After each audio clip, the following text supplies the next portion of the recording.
1, 2, 3, 4.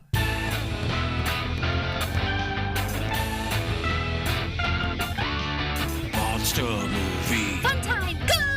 Monster movie. Fun time, go. Monster Movie. Fun time. Go! Monster movie. Fun time, go. With Precious D and Honeybee. Fun time, go! Ladies and gentlemen, boys and girls, friends and neighbors, welcome to Monster Movie Fun Time Go. I am one of your hosts, Precious D. And I'm the other one of your hosts, Honeybee.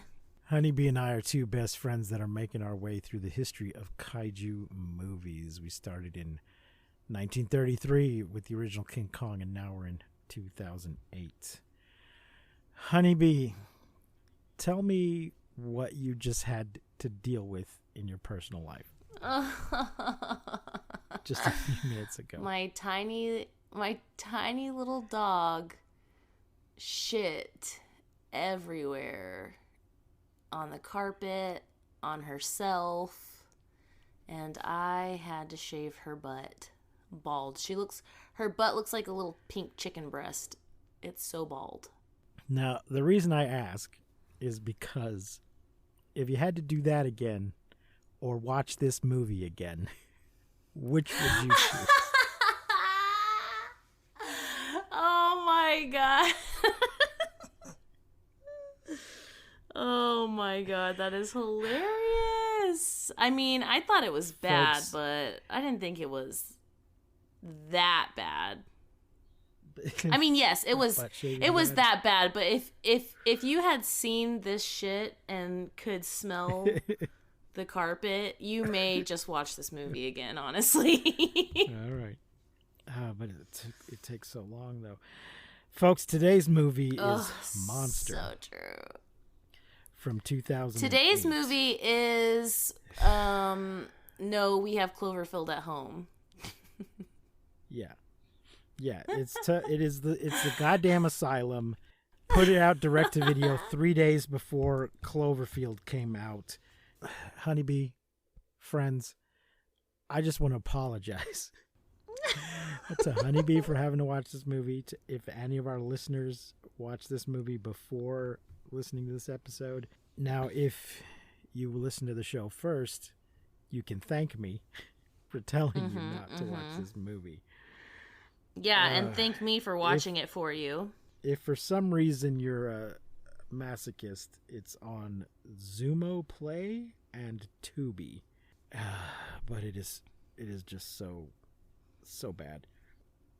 So bad. I will say, though, Judas I kind of liked the storyline idea, just the idea, better of it being like two sisters, other than it being like how Cloverfield was like a love thing, like where he's trying to like get to this girl, you know?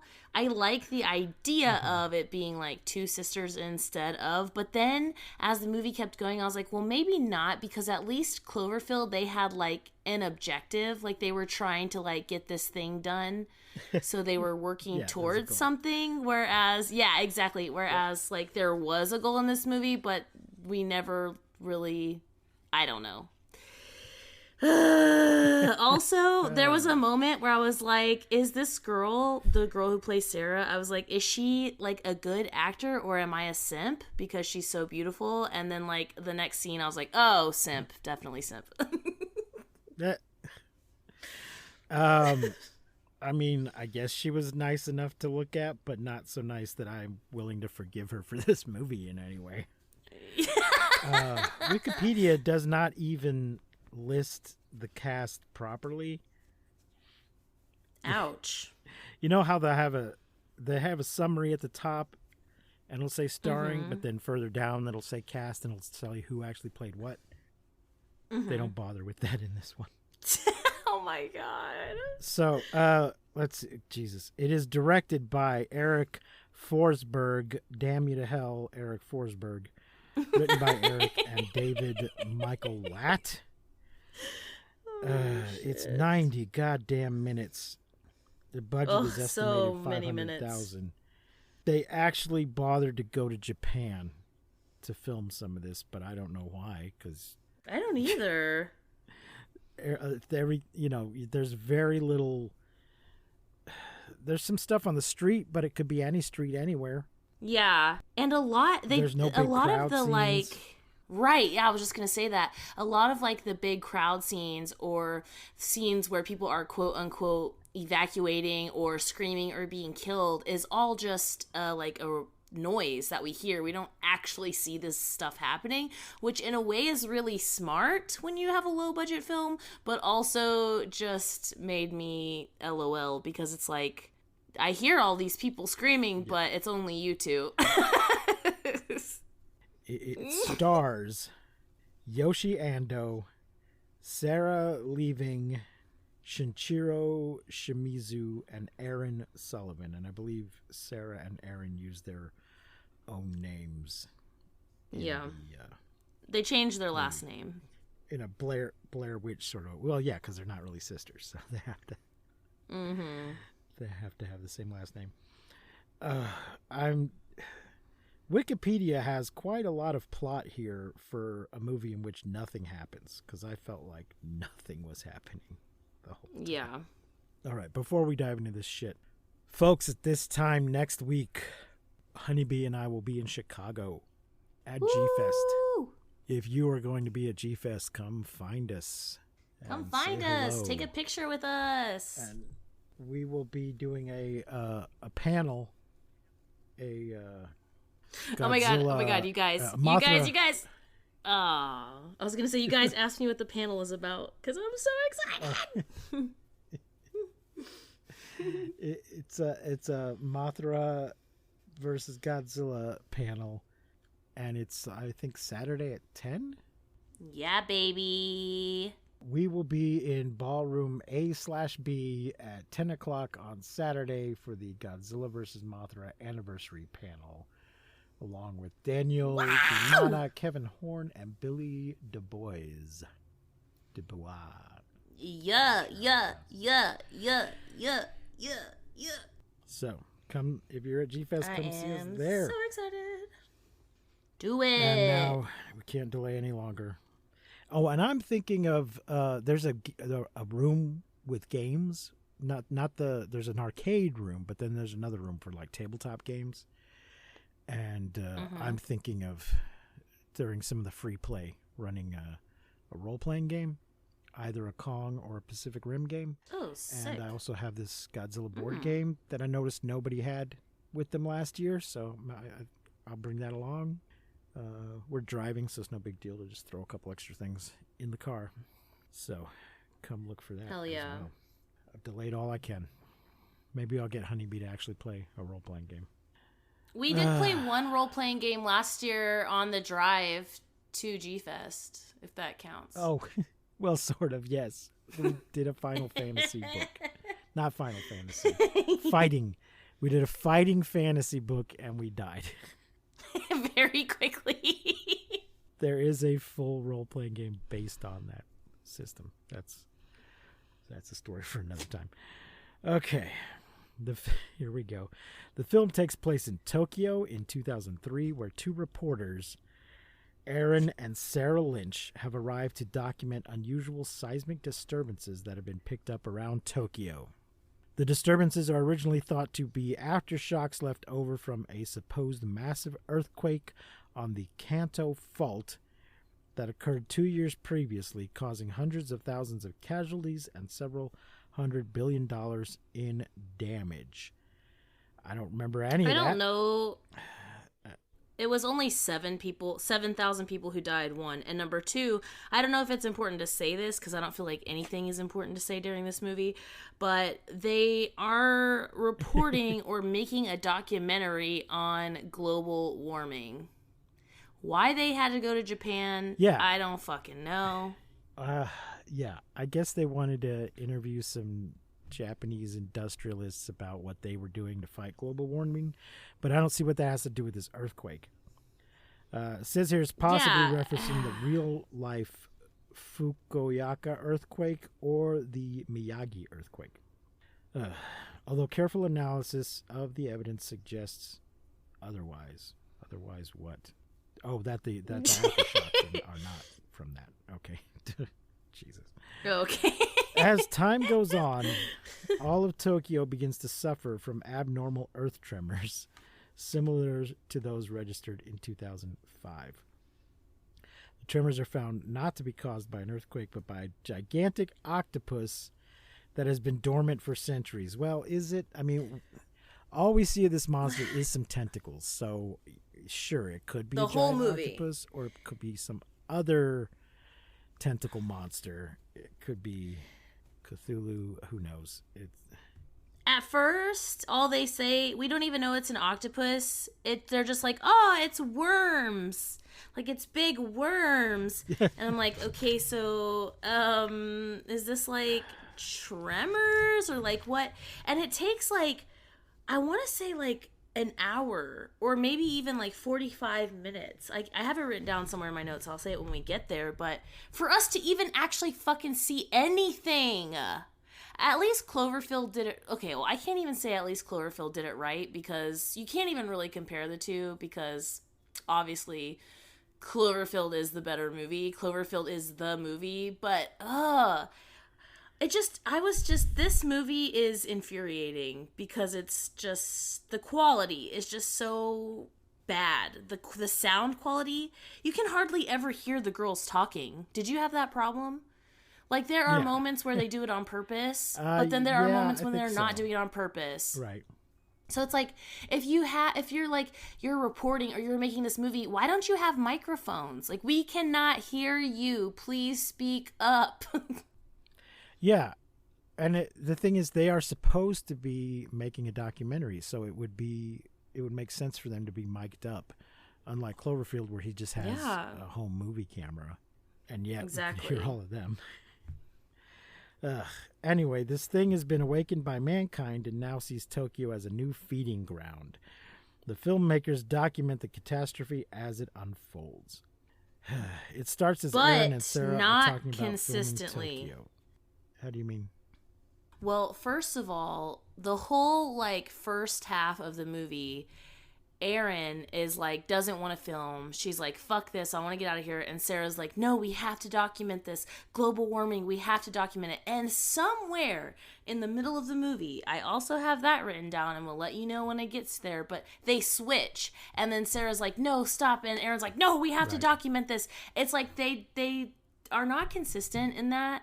And then also something else that really like bothered me about the whole camera thing is that, okay, in Cloverfield, we always know it's like a person holding a camera. We always have that vibe. But there are points in this movie where if that's true, it's obviously not. It's obviously not. Like, there's a moment where Sarah and like one of the randos that they meet on the street are standing there.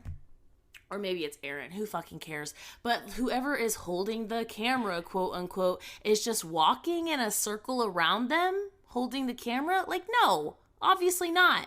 It's like there are moments in the movie where there's obviously not like a person filming. It's obviously like, okay, we need to show everybody in this scene and they all need to be there and no one's actually filming, but we're going to act like that's not a thing. It's just not consistent, which is infuriating, because if it's not consistent, well, then we could have filmed this movie way better. Right. Now, I will say, as far as them like switching, I think that is kind of a thing, that where the person who was the true believer has a moment when they lose faith, and the other person has to step up and say, no, you definitely don't lose faith.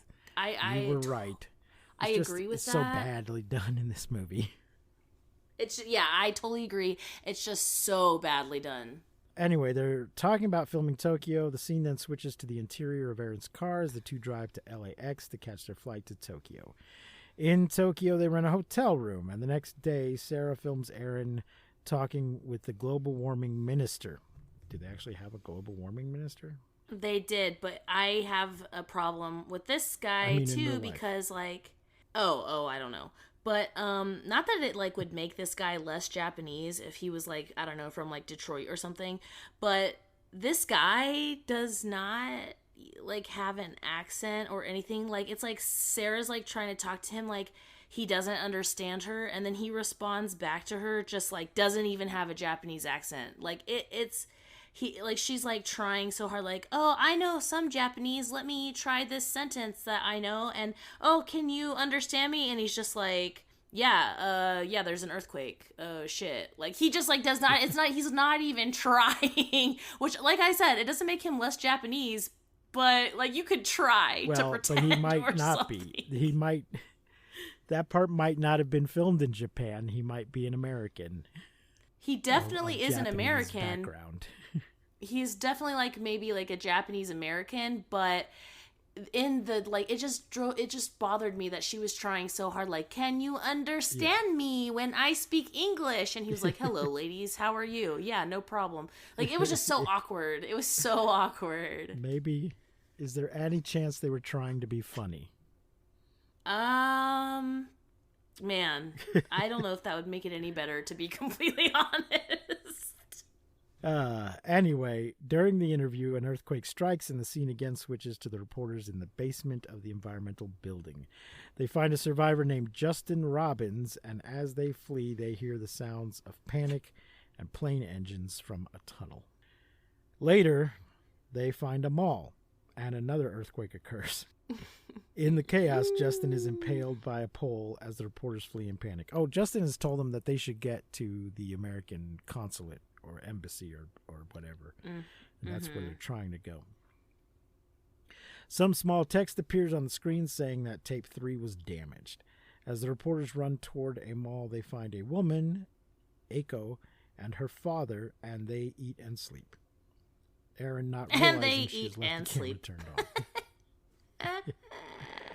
Then another earthquake begins and kills the grandfather as the woman tells the reporters to flee.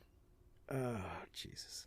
They hear the mall explode as they run away and soon find a building which they enter. Yeah, for some reason, aren't the granddaughter and the grandfather the only people in the mall? Like they're still in the store that they run?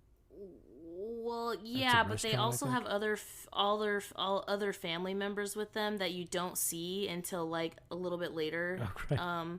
She's like, is it just you two? And she's like, no, my aunt's here, my uncle's here, my cousin's here. Like, we're all just hanging out here. We can't leave because Grandpa says it's a legend and we're gonna wait it out. Yeah.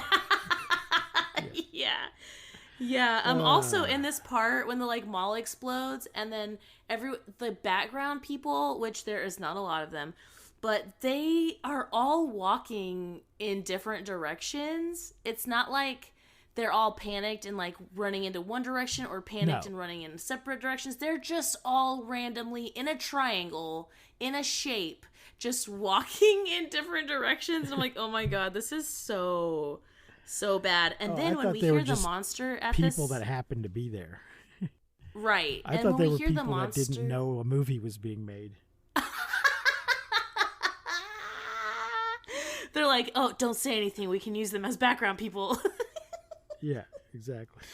That is so funny. But we hear the monster at this point after the mall has like exploded or whatever. And I swear to God, it just sounds like a guy going, raw. Like, it was so bad. It's so bad. It's like a guy pretending to be like a zombie on Halloween in the 80s, just like, raw. So anyway, they find this building that they enter. They have gone upstairs when the building suddenly collapses. Why would you go upstairs? The reporters survive, but the collapse damages the camera lens. Night arrives, and they see helicopters ready to save refugees, but a tentacle destroys them and proceeds to throw cars at the people, killing many of them. Panic ensues, and Sarah abandons Aaron. A tentacle slams into the ground where Aaron is, and she is wounded. Additionally, the camera batteries run low. Sarah cries for Aaron as the crash of a tentacle hitting the ground is heard, ending the film, which indicates that the reporters were crushed by the monster and were among the thousands, if not millions, killed. And good. They deserve it. Okay, let's see. Ladies and gentlemen, I had a physical copy of this movie. Why? Not on purpose. Did I give it? Well, you might have it. I'm not, because I can't find it. I don't have it. Maybe you do. I had a DVD of Godzilla vs. Biollante. And Oh, it was included on shit. a bonus disc. Okay. Then I definitely have it. Along with, and I don't, is it nearby? Because there's a third movie. I don't remember what the third movie is. And it's Yeah, let me grab it really quick. Hold on. Pause for the cause. Okay, so the other movie is Mega Shark versus Giant Octopus. Okay, I believe that is also an Asylum movie. It is an Asylum movie, and I gotta read you this little bit. It says, in the melting Arctic, 2 prehistoric sea creatures have been unleashed from their tombs of ice. Bigger, stronger, and faster than any animal our modern world has seen, they terrorize the ocean. But when Mega Shark and Giant Octopus turn on each other, a spectacular battle for supremacy unfolds. Ugh. I believe Yikes, that's on Mike. our list. So, Godzilla vs. Biollante is hard to find right now, and I have a Blu-ray. But when I saw that in the dollar store, I went ahead and got it. And then we started doing this podcast, and I gave it to Honeybee so she'd be able to watch the movie because it's hard to find. Which it is debatably one of the best So- Godzilla movies. It's so good. Yeah, and I think it's still not streaming, even though most of them are, and are on several platforms. While Honeybee was looking for that, I went to let my dog out, and the wind is blowing bad out there. I think a storm's coming. We are recording this on the 4th of July, and I think this is going to screw up some people's fireworks plans if this keeps up. But they'll just go and do it tomorrow night. So. Yeah. Honeybee, what are your thoughts on this piece of shit movie? Well, I'm looking over my notes to see, because I still have like 2 pages of notes to see if there's anything that I Oh my God. jotted down that I really wanted to talk about. Let's see. I put this movie is like Tremors meets Cloverfield, but that's before I realized it was an octopus and I still thought it was worms. Erin's little speech where she's like, "Hi guys, my name is Erin. I'm blah blah blah years old, and I don't know if you'd believe this, but I'm a virgin." I was like, what are we fucking doing here? Why? Why are you, what? You want the world to know that? The world's ending and Yeah. that's what you want the fucking world to know? Like, Well, just so is it not going to come important. up in the course of the film? No, it doesn't. It doesn't. Not Charkov's There's virginity. no romance. Chekhov's virginity. Well, there's no Yes, yeah. There's no romance. There's no, oh my God, the world's being destroyed, and I want to, have sex before I die, or getting upset about not being able to do that. No, none of that. None of that happens. Yeah. At 45 minutes, I'm like, how is there still 45 minutes of this? They have the whole scene about the dead water that this creature, that's kind of the first thing that we know where it's like an octopus, because we hear like the legend of, oh, the dead water, he comes out when the water is dead, or whatever the fuck. They switch sides. Oh my gosh, at one point I can't hear them. They're just like mouthing the words, and I saw Sarah say, "I thought this place was safe, but obviously it's not." And when this thing happened in Cloverfield where we could see them like screaming at each other, it only happened one fucking time, and it was glorious. It was gold. It was pure cinematic gold, I thought. But in this movie, they do it every like 10 minutes, and it's horrible. Also, if you guys want to play a drinking game while you watch this movie, take a shot every single time you hear Erin say, "Sarah! Sarah!" I guarantee you won't make it through the movie, and if you do, you would probably have alcohol poisoning. Yeah. Let's see. Okay, one of my notes is there's never any people anywhere unless they need directions. Like, there's never any people, it's just the 2 of them until like they see a person and then they're like, "Hey, could you tell us where this is? Could you show us where the embassy is?" And like that's the only time that there are people on screen, is like when they're like, "Hey, could you show us where the embassy is?" Right. I roll 1 hour and 3 minutes. We kind of see a whole tentacle shot. Yeah, it took an hour and 3 minutes. An hour and 3 minutes out of an hour and 30 minutes. Oh gosh, a walkie-talkie LOL is my next note. Okay. And once they finally get to the embassy, it's closed. I mean, obviously, there's no people anywhere, like ever, except for like a we few don't people see dying generally on the any street. kind of rescue. Yeah, there's not much of any rescue effort going on or evacuation effort or anything that we can see. At one point, Sarah like cuts her ankle up, and then they meet this guy, and he's like mouthing something, or like he's like trying to pantomime something to her, and I'm like, what does he like spit on it? And then she's like, oh, you're a doctor, and then he just like pulls this like baggie of cocaine out and like pours it on her wound, and it numbs it because it's obviously cocaine. I'm just kidding. It's not cocaine, but I'm just like, what the fuck are we doing here? An hour and 18 minutes in, we get to see 3 tentacles at an hour and 18 minutes in. Still never get to see the full kaiju. It's a giant octopus, but we only get to see 3, I guess, out of 8. Who knows? But it takes an hour and 18 minutes out of an hour and 30 minutes. Great. Sarah lost Erin, found her, and the cocaine has hit her because she is tripping. But then I'm like, who is filming this? Because now they're alone, but they're both in the shot. And then we get this bullshit about how their dad, like, found this footage and, like, posted it on the internet, but they were never found. But honestly, it's kind of the perfect way to end this movie because who fucking cares? So, yeah, ugh, man, this movie is really, really bad. This might be the worst one that we have watched. No, I don't think it's the worst. I would still say Hollow Mountain gives this one a run for its money. That one was really bad. It's definitely top 5. But that had Panchito in it. That is That was true. the beginning of Panchito. I would say this is top worse. 5 worst movies that we have watched for she's. Yeah. I don't know. What are you gonna rate It's this just one? boring. So One boring. half. One half. Okay. Yeah.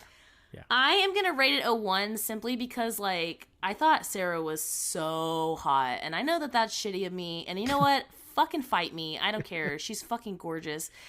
It just sucks, man. This movie just sucked so bad, and I felt like the acting was fine for a B-rated movie, but then I felt that way in the beginning, but then as the movie goes on, it just feels like it gets worse and worse and worse and worse and worse. And maybe because it's just so fucking long, and like you said, like nothing happens. It's like they want to go to the embassy, but it's like throughout the whole movie, it's just they don't really have an objective. So I did like the idea of like, oh, 2 sisters instead of like a dude trying to find a girl that he slept with one time. But they just never had any like objective. It wasn't consistent. The people that they found, like the randos on the street, like some of them were all right, but most of them also just kind of sucked and were literally just there so that they could give the camera to someone else so that the 2 girls could be filmed together. Oh God, it was just bad. I'm gonna say 1 star just simply because I really did like think Sarah was hot, and I apologize for being a piece of shit, but that's just how it is. Yeah, I'm not saying she wasn't hot. I just didn't find her that hot that I took special notice. She just I definitely did. Generic movie hot. I'll take another look when we're done. Yeah, it's like she has like these really bright eyes, and her like face structure is just like, she is chef's kiss. She's gorgeous. She really is, but that was pretty much the only good thing that I had to say about the movie. Okay. Bummer. Well, there you go, folks. Bummer. Monster from 2008. A bad movie. Do not watch it.